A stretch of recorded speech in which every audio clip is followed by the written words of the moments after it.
So it's a tremendous pleasure and an honor to be speaking at this fest. Like for many of you, Joe is one of my very few personal intellectual heroes in physics. We've even written a paper together that is completely unknown on Euclidean wormholes and string theory. It's actually a pretty good paper, so you should read it at some point. But I'm not going to talk about that paper. Joe's actually directly responsible for my being in high energy physics today. I arrived at Berkeley as a grad student, and I really wanted to do particle physics and quantum field theory and so on. And I started asking all the simple, basic questions about renormalizability that you ask when you're at that stage. And somehow or another, maybe it's because I was annoying people too much and they didn't want to spend time with me, no one gave me the right answers. When I asked why nature should be described by renormalizable theories, I got the stupid answer that otherwise we couldn't calculate anything. Well, why should nature give a crap whether we can calculate anything or not? And that, as you know, in those early periods, you're filled with wild intellectual mood swings. And for a little while, I became convinced these particle physicists were just full of shit. Okay? And I went off and I did condensed matter for a little while, for around 6 months. And I really enjoyed it, and it was great, and it was intellectually stimulating and really interesting. And then I woke up with a start one morning, and I realized I just don't care about metals.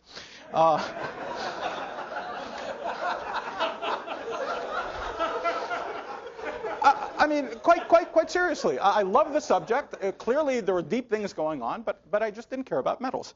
And if I was going to do that, I might as well go back to my backup plan, which is to be a mathematician, and I definitely didn't want to do that. So I was in a really terrible mental state.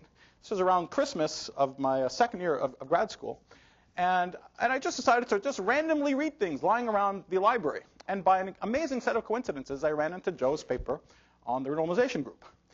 And this, it's really no exaggeration to say, this paper changed my life. I took it with me home. I studied it over Christmas break, and everything started making sense. It was, I think, the most happy 2 weeks of my life, where one thing after another made more and more sense. So if it wasn't for that paper, there's no way I would have been in the field today. So for that alone, I have a tremendous amount to thank you for. Of course, the impact of Joe's ideas on my own career has been amazing.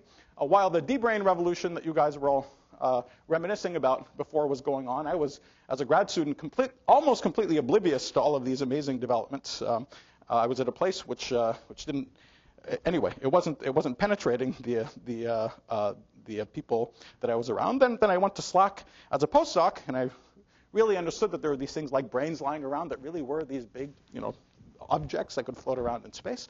And I started wondering whether you could use them for something in particle physics. And I remember asking many of my peers, especially the younger string theorists who would come through giving seminars and talks, telling them some of the very tentative ideas that I'd started having about the subject.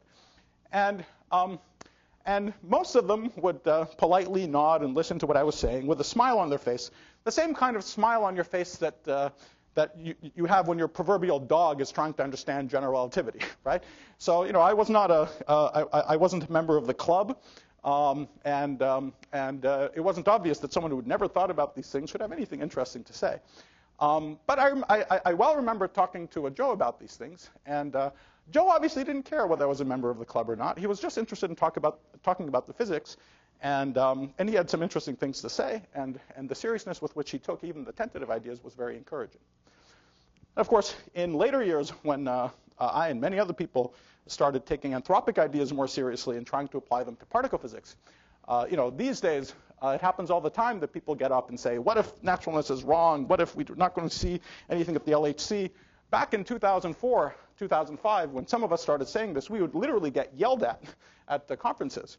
And it was very important to have people like Weinberg and Lenny and Joe to hold up as a shield against people like David. Okay,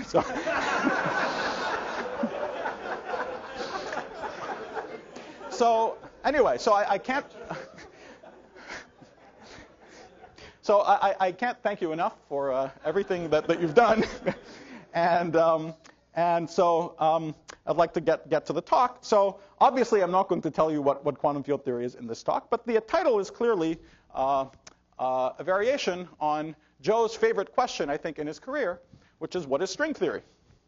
And one of the answers that we've gotten and have been celebrating so much at this meeting is that the answer to what is string theory could be quantum field theory. String theory is just one of the many guises of quantum field theory, the gauge gravity correspondence. Now, of course, the gauge gravity correspondence is one of many things that we've learned, miraculous things that we've learned that quantum field theories do at strong coupling. We start off thinking we know what quantum field theory is. We certainly know what it is when it's weakly coupled. We know how to put it on the lattice. We know exactly what quantum field theory is supposed to mean. And so in that regime, we understand it. And then maybe there'll be monsters when the couplings get strong. Then we discovered all these amazing things, that there's gauge-gauge dualities at strong coupling. They turn into other gauge theories, or gauge gravity duality, perhaps even more surprisingly. So from that point of view, quantum field theory is king. And then when the couplings become large, something new starts happening. Well, even from this point of view, it might bother us that this gadget does so many miracles. You know, if something does one miracle or two miracles, then maybe that's okay. But when the number of miracles starts exceeding the number of normal things, it makes you think that there may be there may be a different way of thinking about what the object is. And so that's really the origin of the title of my talk. The question, what is string theory? Gauge gravity duality tells us it's related to a quantum field theory. But perhaps the question is, what are both of them? What are both quantum field theory and string theory?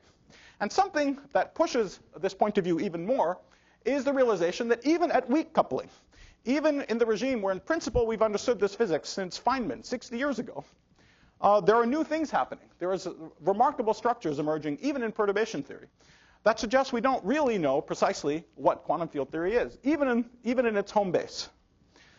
So this is a sort of general idea I've been pursuing, many people have been pursuing for a number of years, is that really we're looking for something else, something that describes the physics in a non-redundant or a differently redundant way that we can see turns into quantum field theory at one end and turns into string theory on the other end. And what I've been pursuing for the past 6 years or so is this question in the particular limited context of trying to understand the properties of perturbative scattering amplitudes in gauge theories as one of the classic first observables we talk about in perturbative field theory, and trying to understand their properties more deeply, and trying to see what this something else might be, at least in that case. And that's what I want to tell you about in this talk. So just a lightning review of what we normally think quantum field theory is. Quantum field theory is the union of quantum mechanics and space-time, the physics of quantum mechanics and space-time, more technically encoding both unitarity and locality. And the Q and F in QFT are those two things, right? The Q, obviously, and we use fields to describe the interactions of particles because that's the only way we know how to make locality manifest. Now, locality and unitarity in turn, so now let's restrict our attention to the physics of scattering amplitudes. Locality and unitarity are actually, they're hardwired into quantum field theory, but they're also a sharp property of the scattering amplitudes themselves. If no one told you about the Lagrangian, if no one told you how they got the amplitude, they just handed you the amplitudes. The way you would check that they're local and unitary is the following. You would see that they have the correct kind of singularities. So this is deliberately meant to look vague, like boundary or derivative. It means all those things in different guises. But it's roughly speaking, the first singularities of scattering amplitudes there's two kinds. First, you might imagine that some intermediate particle is going on shell. That happens even at tree level, and we get factorization. And second, at loop level, you might imagine that one internal particle is going on shell, and you get the one lower loop amplitude with two particles with equal and opposite momenta integrated over their phase space. Okay? So locality is a statement of where the poles are. The only poles that you can have are these two types when some of the subset of the momenta goes on shell, and when one of the internal loop variables goes on shell. That's locality. And unitarity, it tells you what the amplitudes do on those singularities. They have to factorize in this specific way.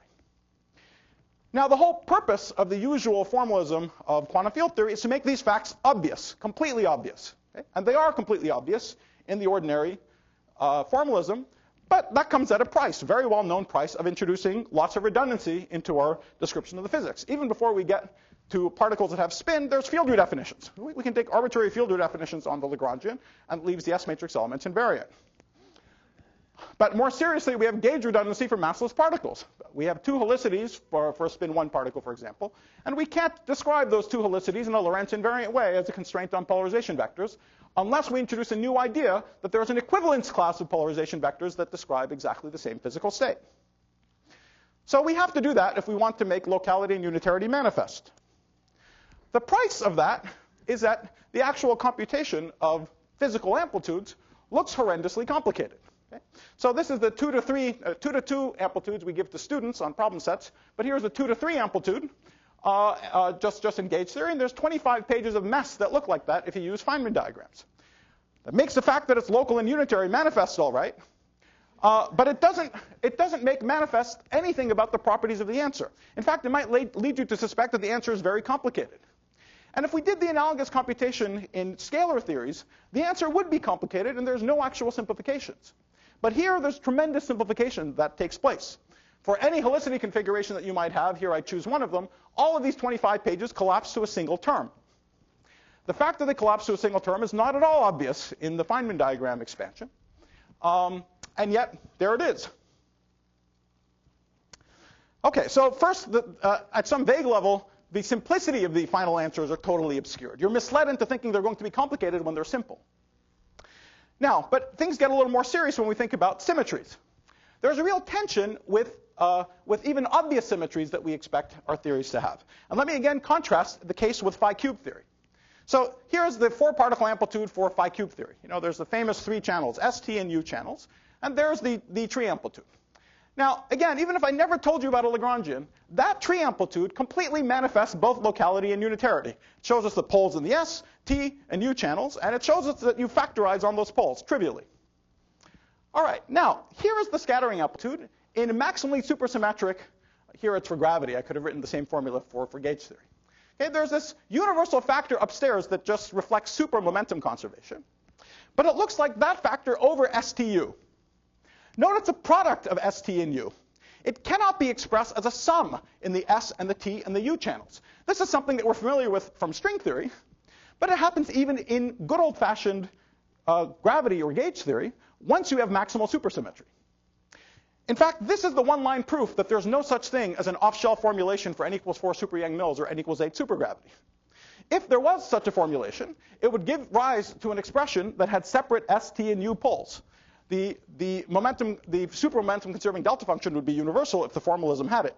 Okay? That's patently impossible. Therefore, you cannot have an action that manifests all the supersymmetry. This is really interesting. Supersymmetry, locality, and unitarity are in great tension with each other. You can't make them manifest at the same time. That's very strange that one of the most profound symmetries that we talk about is hard to make consistent with the existence of a local Lagrangian. Of course, we know that very well. We know how horrible superspace gets as you go up to higher and higher. N equals 1, we can learn. N equals 2, a few crazy Russian specialists in harmonic superspace learn. Okay, you go up. Sorry, Emery Sakachev, if you're listening. I love harmonic superspace. Okay, but it's extremely interesting that it's hard to make even the obvious symmetries manifest compatible with these principles. And then there are the hidden symmetries that we've been learning about. Perhaps there's hidden symmetries all over the place, but there's certainly hidden symmetries in planar super Yang-Mills theory. There's a famous dual conformal invariance, which is actually true in any number of dimensions, even greater than or equal to 4. It's ironic that in 6-dimensional Yang-Mills theory it doesn't have conformal symmetry, but it has the hidden dual conformal symmetry. The hidden symmetry is always there. In 4 dimensions, we have both conformal and dual conformal symmetry, and they close into this infinite dimensional Yangian symmetry. This is an infinite dimensional symmetry that's a property of n equals 4 super Yang-Mills at loop level. It's also a property at tree level, where it's shared by ordinary Yang-Mills theory. There's an infinite dimensional symmetry of Yang-Mills tree amplitudes that could have been discovered in 1955, had Yang and Mills known where to look. There was not one bit of technology that obstructed discovering them, but it wasn't discovered till 2006. Okay? There are these things lying under our noses for decades.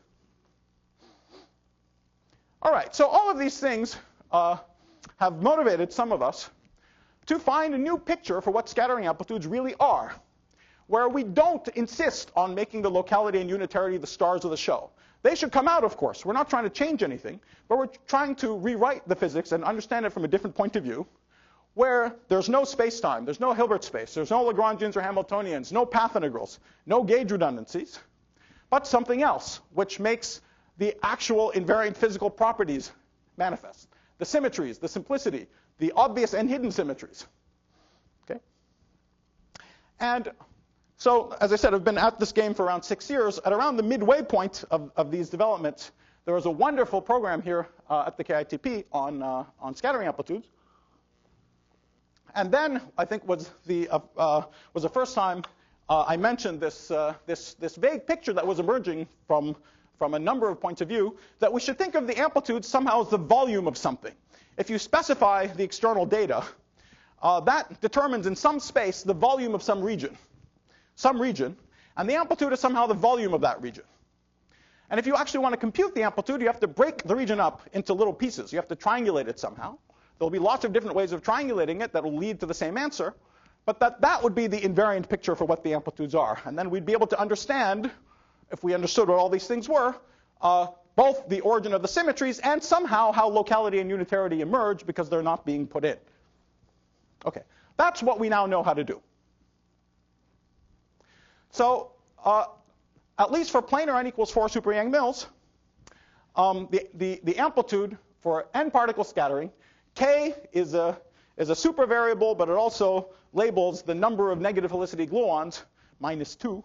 So k equals 0 is 2 negative helicity gluons. That component of the super amplitude. L is the loop level. The external data is ultimately specified by momenta, or by these spinor helicity variables, or even better, by what are known as momentum twister variables. These aren't the same. This isn't the twistor space you may have been used to from twistor string theory 10 years ago. These are variables that are very simply algebraically related to good old-fashioned spinor helicity variables. But the dual superconformal symmetry acts on these variables very nicely, just as 4x4 linear transformations. All right, so all the external data is packaged into 4 vectors, n 4 vectors up to rescaling. So n points in P3.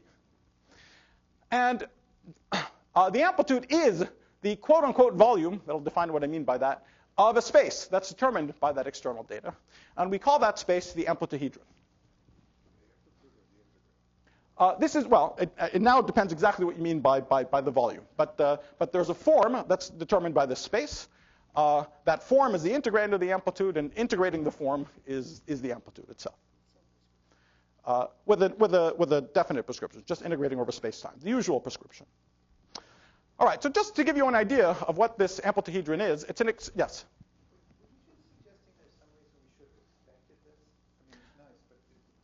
Well, I think had we not known about, can I defer this?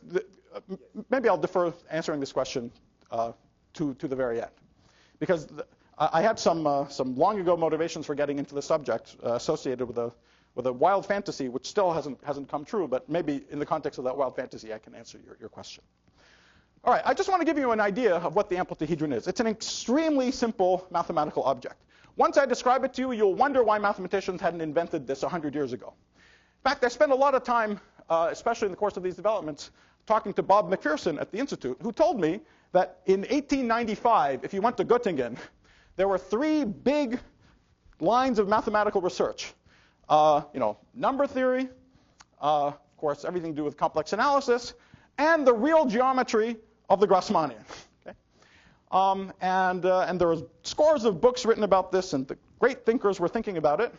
And all of the excesses of the Italian school of algebraic geometry that led to the backlash of the Bourbaki in the 1950s stopped the development of this program. Okay? But you'll see everything we're talking about is extremely old-fashioned. Okay?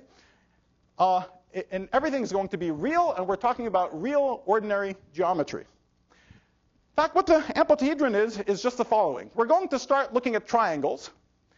And we're going to first think of a natural generalization of a triangle into the Grassmannian. The generalization of the notion of the inside of a triangle into the Grassmannian is Grassmannian, which is the space of k-planes in n dimensions. generalizing the notion of inside of triangle into the Grassmannian gives us this object known as the positive Grassmannian. Now, this is something that mathematicians have spent a fair amount of time examining just in the past 5 or 6 years or so.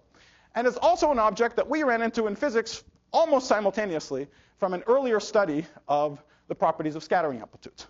So now perhaps it shouldn't surprise you that these things weren't done by mathematicians 100 years ago, because just generalizing the triangle is something they've been only up to in the past 5 or 6 years. But there's another generalization of triangle. We can go from a triangle to a polygon. Okay, the inside of a polygon. And if we do the same generalization from polygon into the Grassmannian as we did to triangle, we get a new space that mathematicians don't know about. That's the amplituhedron corresponding to tree amplitudes. Then there's one more step where loops and quantum mechanics comes from. We hide particles. There's essentially a unique way of implementing the idea of ignoring things from this point of view. Ignoring particles. And ignoring particles turns the tree object into the object that calculates all loops. Now, so let me just tell you a little bit about how this works in detail. So let's first talk about a triangle. So here's a triangle. Let's say I want to look at all the points that are on the inside of the triangle. Well, if I label the vertices of the triangle projectively, a way of thinking about it is just that these points have some masses, which I'll call C1, C2, and C3, and I'm just looking at the center of mass. The center of mass is inside the triangle. If I say it projectively, I write it like this. All the points on the inside are a linear combination of Z1, Z2, and Z3. These coefficients, the C's, are only defined up to overall GL1, up to overall rescaling. But to be on the inside of the triangle, they all have to be positive. This is where positivity comes from, for the very simple notion of being inside, okay, that we're very used to from masses. Okay, but being on the inside of the triangle forces all these C's to be positive. So the inside of a triangle is the same as a projective space now. If I think of C1, C2, C3 mod GL1 as just giving me a line in 3 dimensions, it's a subspace of P2 with all these coefficients positive. Now we can trivially generalize that to a simplex. Okay, but there's a more interesting generalization where instead of talking about lines in n dimensions, we talk about general k-planes in n dimensions. A general k-plane in n dimensions is now k-dimensional vectors modulo GLK.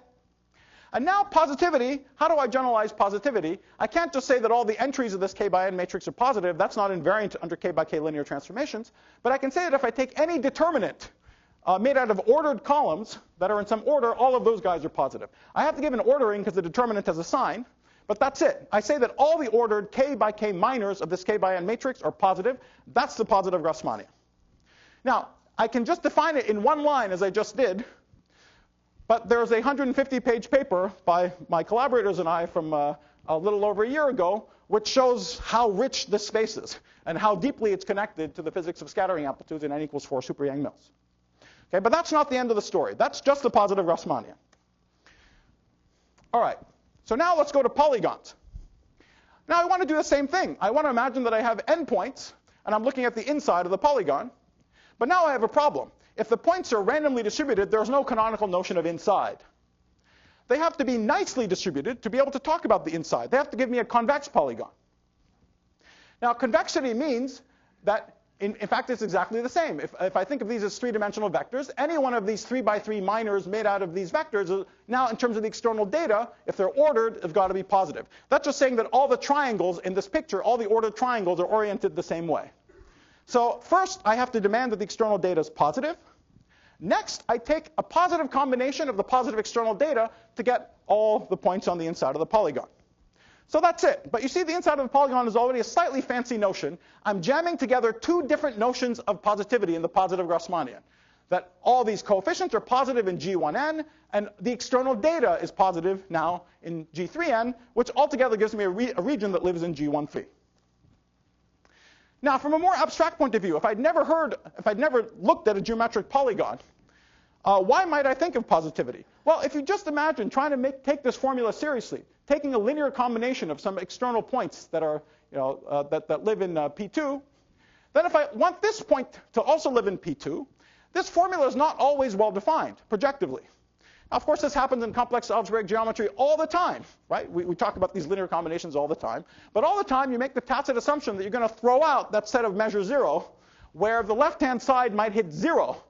If the left-hand side hits 0, this formula isn't projectively well-defined. So you have to make sure that it can't hit 0 if you want to insist that it's always projectively well-defined. Well, how do you avoid something being 0? Things have to be positive in order to avoid hitting 0. And in fact, positivity, both of the C's and of the external data, guarantees that this formula can even be projectively well-defined. Okay. Oh, boy. All right. So, all right. So a final quick point is that if I have triangles or polygons, a natural notion that I can think about is the area of that polygon. Whenever you have area, of course, it has units, so you need to have a line at infinity to define it projectively, or dually a point at infinity. But then we have a notion of an area that's, however, not itself projectively invariant. But there's a closely related cousin of area, which is a form, a certain form in this Y space, which has a property that it has logarithmic singularities on the boundary of the triangle or of the polygon. Okay? This form has all the same combinatorial properties as volume. It's additive in exactly the same way as volume, but it is projectively well-defined. And once you know what it is for elementary triangles, you know what it is for the whole space, just by triangulating the space. All right, so that's the inside of a polygon. So the first generalization we have is to just go to the Grassmannian. So now we have k of these y's, and I'm going to say that this is now living in gk. In general, it could live in gk k plus m for any m. For physics, we'll need 4, which turns out to be the minimal case. I don't have time to explain why, but this is really the dead minimal case for all the structure we have. So this lives in gk k plus 4. And now these guys, this external data lives in is positive 4 plus k dimensional vectors, n of them, and the coefficients are now positive in the sense of the positive Grassmannian. Okay, so this is just a generalization of the triangle of the polygon into the Grassmannian. And the first amazing surprise is that the volume of this object are all the tree amplitudes in n equals 4 super Yang-Mills. Okay. So obviously nowhere have I said anything about gluons, things going on shell, factorization, recursion relations, none of those things. I just have this space, and this space has all the structure in it to give me trees to all orders. One of the most natural ways of dividing the space up into cells gives us the BCFW recursion relations. There are other ways of dividing, gives us the BCFW recursion way of computing the amplitude. There are other ways of breaking it up which give us new formulas that haven't been seen before. Now, in this entire picture, everything is bosonic. It's a real geometry in real volumes. But this is a super object, so I have negative time to explain this. But this whole story goes along with a new treatment of supersymmetry. Ordinarily, we think about external data as living in P3/4. But here, they actually, there's no slashes. In the beginning, there's no SUSY. It's completely bosonic objects. But these are 4 plus k dimensional vectors. We have bosonic guys upstairs. But as determined by the Grassmannian geometry, there's a k-plane in k plus 4 dimensions. So the external guys are divided into the pieces that are orthogonal to the plane and the pieces in the 4-plane. And all we're doing is doing a Taylor expansion of the whole form that we talked about before in the directions that are inside the plane. Doing that converts this bosonic object into a super object. Not only does it convert it to a super object, but it makes it manifest that the thing that we're talking about is Yangian invariant. In fact, the Yangian symmetry is nothing other than positive diffeomorphisms, the most obvious symmetry there is in this geometry. Just from the definition of that y equals c dot z space, you can start examining what the boundaries of the space look like. And the boundaries of the space correspond to the singularities of the scattering amplitude. Now, as you go to the boundaries, you discover two things as a consequence of positivity. First, the boundaries take place when this k-plane in k plus 4 dimensions lies on this particular plane. Zi plus 1, zj plus 1. Next, you discover, again as a consequence of the geometry, that as you approach that boundary, these matrices split in this way. And these two facts tell you precisely that in the geometry, as you head towards the boundary, the amplituhedron is splitting into two pieces, that and that, exactly the way amplitudes are supposed to. Okay? In fact, this is the positive origin of locality and unitarity for tree amplitudes. Now, we have this nice tree amplituhedron. But let's say we want to ignore a lot of particles. We have tons of particles.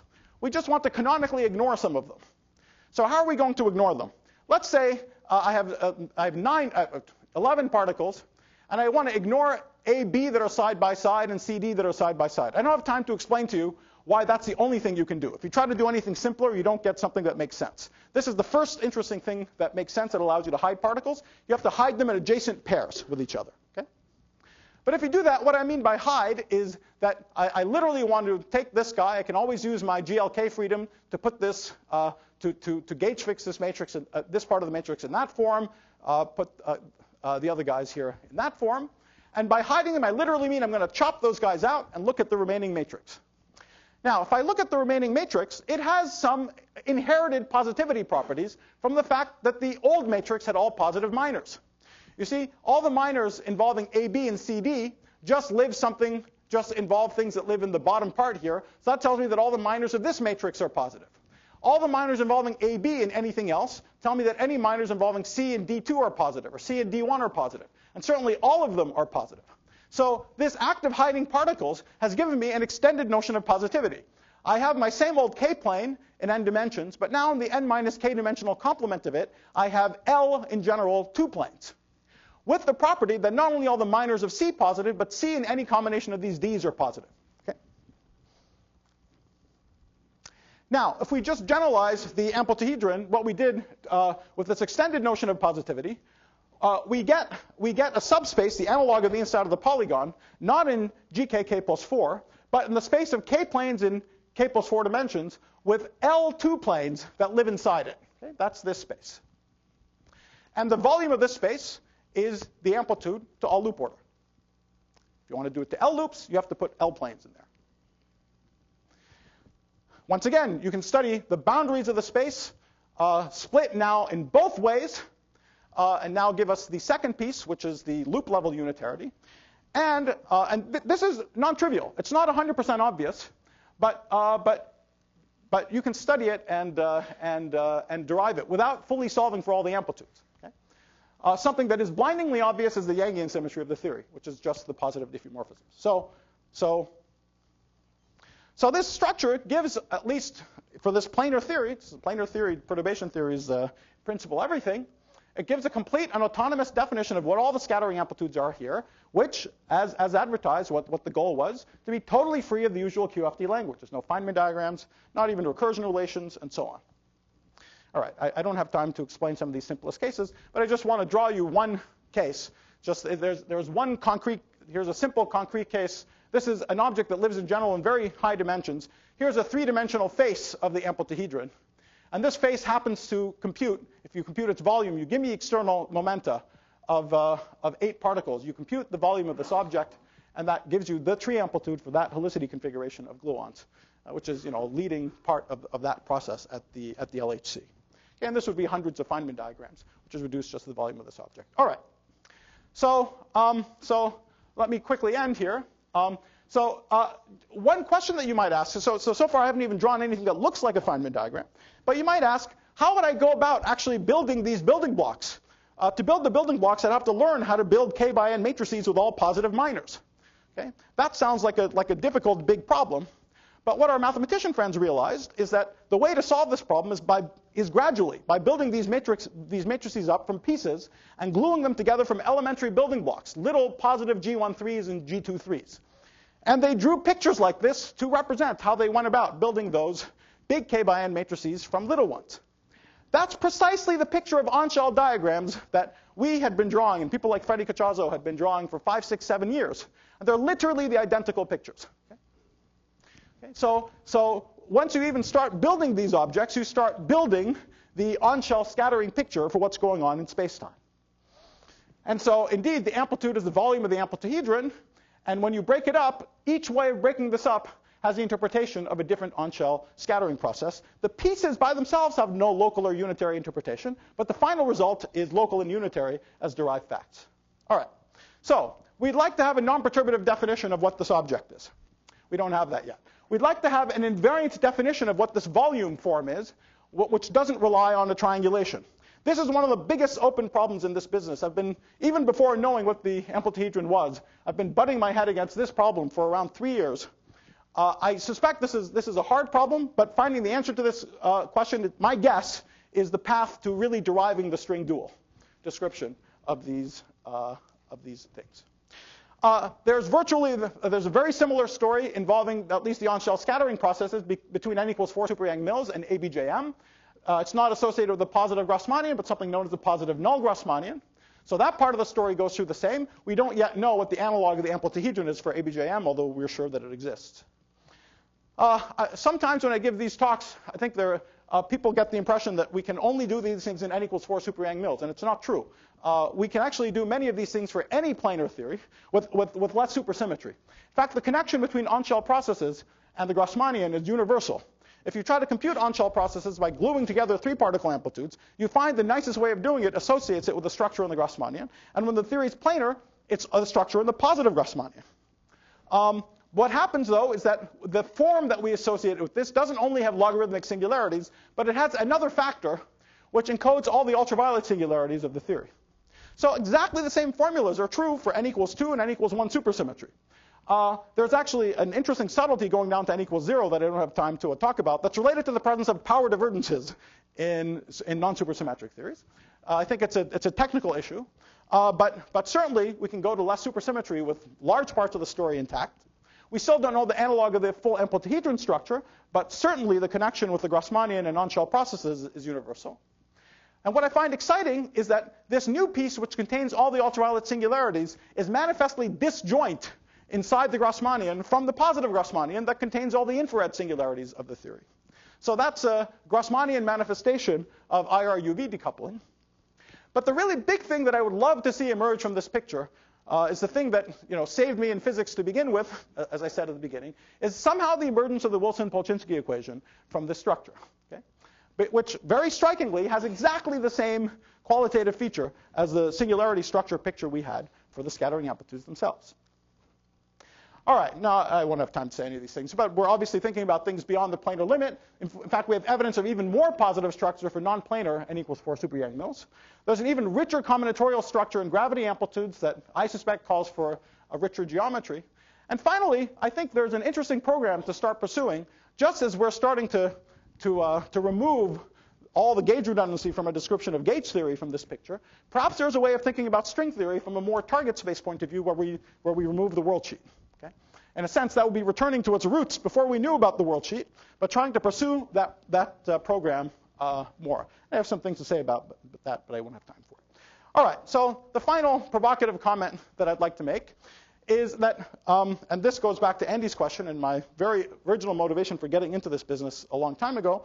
Around 7 years ago, 7 years ago, I spent a year and a half with various people trying to build toy models for black hole complementarity. And I failed miserably. But at the time, I thought that maybe what this program would be about would be another way of computing the S matrix, where we don't evolve on spatial slices from -infinity to +infinity, but we somehow fill the inside of the space with diamonds and overlap them with each other. And you've heard a lot of these words from many people like Tom and Willie over the past number of years. Anyway, I was trying to do that. And I ran into the problem that I had no formulas. And I couldn't get any formulas. And I'm very suspicious of my own creativity, so I need guide from the right answer in order to get anywhere. So I decided to start learning about something about what the scattering amplitudes actually look like. And anyway, got sucked into this business. But that was the motivation from long ago. I mean, even if it has nothing to do with what I've told you. Imagine there is a theory of emergent space-time, whatever the heck it is. There's no way that theory has anything that looks like it inside, like a path integral or a Lagrangian or a Hamiltonian. Of course it doesn't have that. Now, suppose someone came along tomorrow and handed you such a whiz-bang theory, said, here it is. The first thing you'd ask them to do is calculate something. Calculate some 2 to 2 graviton amplitude, or 2 to 3, or 2 to 7. That theory had better have a perturbation theory, right? It had better give us the answers in some way. The answers aren't simple, so the theory had better generate those answers. But the perturbation theory of that theory cannot be Feynman diagrams. It must be something else. So, because Feynman diagrams hardwire in exactly the thing that this theory doesn't have. So that was the strategy. The idea was by finding what nicer perturbation theories look like, we might be closer to the right end, closer to the kinds of mathematical structures that we're going to need. And one thing that I very strongly suspect, though, is that it's not going to just be emergent space-time. It's got to be both emergent space-time and quantum mechanics. And that's certainly what we see in our very baby toy example. Locality and unitarity don't fight each other. They actually emerge hand in hand as a consequence of the positive geometry. And anyway, this is related to the wild hope that I just mentioned a second ago. All right, so let me not quite shock the world by ending on time, but shock the world enough and wish you a very happy 60th, Joe. Why don't you start setting up? Okay, thank you. We have a few minutes for questions or comments, and there are quite a few. So let me start over here. So we have another example where amplitudes come from integrals of a volume form over an object, namely string theory and moduli space. Absolutely. And at the tree level, even there have been connections with this program via the twister string. So what is your thinking about that continuing to sort of loop level so I think and explaining some of this structure? Yeah. So in a slightly longer version of this talk, I would have mentioned that. I think that the most invariant fact about amplitudes is this splitting. Let's say at tree level. That's the kind of deepest thing about them. And we have various representations of that fact. Okay? So the ordinary formalism of quantum field theory represents that fact in a way that makes it obvious. Then you go on and you look at the moduli space of points on a sphere. That also remarkably, just as a gadget, as a mathematical gadget, does the same thing. You go to a boundary and it splits in exactly the same way. Then there's some dictionary that they use to turn that splitting into physics. Okay, so that splitting does the same things that. So we need the right worldsheet action. We know all the rest of the structure to actually get physics out of it. But the heart of it is some basic mathematical fact about the boundaries of that space. Now that's sitting there and it's absolutely correct and beautiful, and we've known about it for a long time. We also know that it's different than field theory.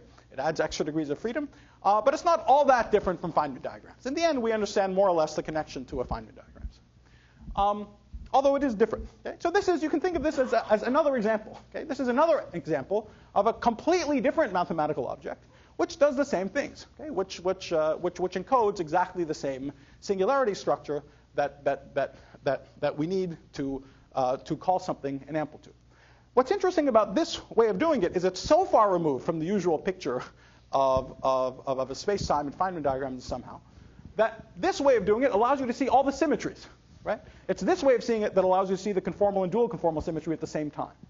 That's something that we got used to with dualities, is that somehow our theories have these gigantic dualities in them, but too bad we'll never see them all, because in one end, in any end of the theory, we're only going to make we're committing to one space-time description, one set of redundancies, and we're never going to see all of them at the same time. And I think I would like to say something I think many people have said over the years, but perhaps this is a concrete example, that if we liberate ourselves from a description that's so close, that is so recognizably a space-time description, it may be possible to see the U-dualities more manifestly. So I think perturbative string theory is beautiful and wonderful, and I'd have more to say about it later, but it's more closely connected to the usual field theory expansion than this. Thank you. Let's see, Greg had a question. Hi. This is probably a stupid question, but so I want to compute, say, the amplitude A sub nkl of z. So right. Z encodes the external data, and your answer is it's the volume of a space that depends on z. So yeah. y equals c dot z. Right. C is your external data. Yes. C is the positive Grassmannian. So the set of y's fills out this yes. space depending on z. Exactly. But of course, I have to define the volume. Yes, absolutely. So you said that there's a canonical form that I should integrate over that. And my understanding is that no, sorry, that's why the volume is in quotes. It's not a volume form that I integrate over the region. It is a form that's like a volume. Okay, so this is a very important point, but so let me go back here. Okay, so let's already in the case of a triangle. Already in the case of a triangle, if you have a little, do you mind if I just write something quickly here? I mean, my question was that the volume form you're writing has log singularities. Yes, so absolutely. Yes, why is the volume finite? Yes, so I'm not integrating the volume form. So what is the formula for A of z? The formula for A of z is to find the form. So first you have to find a form. you want to find the form which has logarithmic singularities in all the boundaries of the amplitude. Okay, so there's some uniquely determined form from some this criteria. Is all, by the way, perhaps I should have said this all at the beginning, but it's all conjectural, but supported with lots and lots of evidence. We don't know how to mathematically prove any of these things. Yeah, but yes, it's. Okay, but there's some uniquely determined form subject to some criteria, and it has some log singularities. Furthermore, we know how to get the form. All you have to do is triangulate the space. Okay, so if you understand the geometry well enough to actually triangulate it, you're done, because we know what the piece is for each one of the little triangles. Okay, just exactly the same as for the polygon. But do I integrate the volume form on the space? No. What do I do? Okay. So to get an actual number out of it, if you like, you localize it to a point. Oops.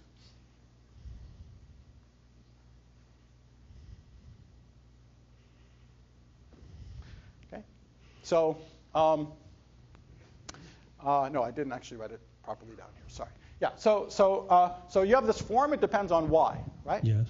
Now, y is a k-plane in k plus 4 dimensions. You can always use a GL plus 4 symmetry to bring it to a canonical form, where it's k by k identity block and 0 everywhere else. Okay. And you just evaluate the form there on that point. And the amplitude is the coefficient. There's some canonical part of any form on the Grassmannian. Wait, you mean I contract the volume form with some another way of saying wedge product with some highest product of the tangent space? Exactly. But yes. Which one? I mean, there's a whole line there. No, there's, well, maybe I can show you on the blackboard. Okay, I think maybe we should cut it off. Unfortunately, we don't have any more time. We'll have further discussion. Oh, Joe, did you have a question? We have infinite time for Joe, but okay. All right, I think we're going to have to cut it off and go on to our next speaker. Let's thank Nima again.